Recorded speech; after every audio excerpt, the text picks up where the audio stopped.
the Starbucks logo would look like from behind. This is her tail, and it is spread wide open. Now, it's important for you to understand that this design was intentional and kind of creepy, as you'll see throughout this video.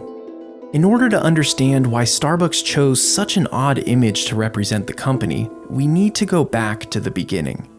It was 1971, and the founders, inspired by Moby Dick, chose the name Starbucks. With Seattle being a port city and their coffee coming in on ships, they wanted their brand to be related to the sea. Next on their list was to find a logo. According to the company's website, while they were studying old marine books, a mysterious nautical figure called to them. They had discovered a 16th century depiction of a twin-tailed mermaid, later to be identified as a siren. And almost immediately, they knew they found their logo. You might assume that they chose the siren because it looked like a mermaid and lived in the sea, but there's actually a deeper and darker reason behind their decision. You see, the siren has its own history that's sort of troubling, and the original founders knew this. In Greek mythology, the siren was first interpreted as a bird with a woman's head. Later, they were pictured as a woman with wings and bird feet.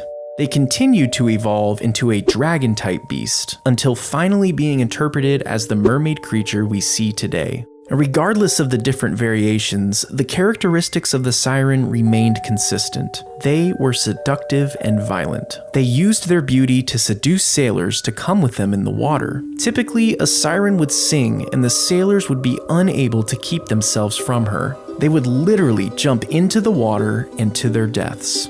You might remember sirens from the tale of Odysseus, when he tied himself to a mast to avoid being drawn in by their beauty and singing. But wait, what does this have to do with Starbucks?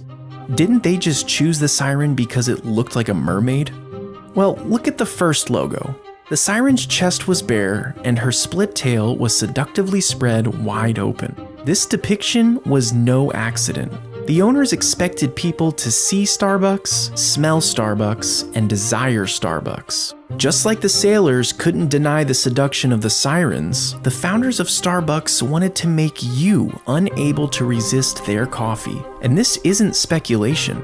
Former chairman and CEO Howard Schultz wrote that early siren, bare-breasted and Rubenesque, was supposed to be as seductive as coffee itself.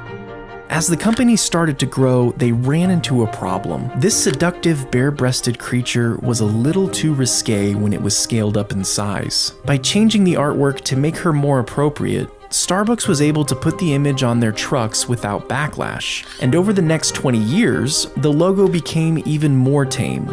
However, through all these variations, one thing has remained consistent. The siren has always been the focal point.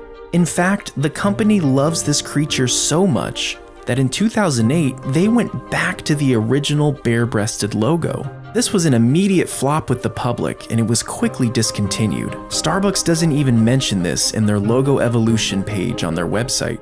But it goes to show how dedicated they are to this creature. And you might think that seduction and irresistibility make for a creepy marketing strategy. But at the end of the day, it is working.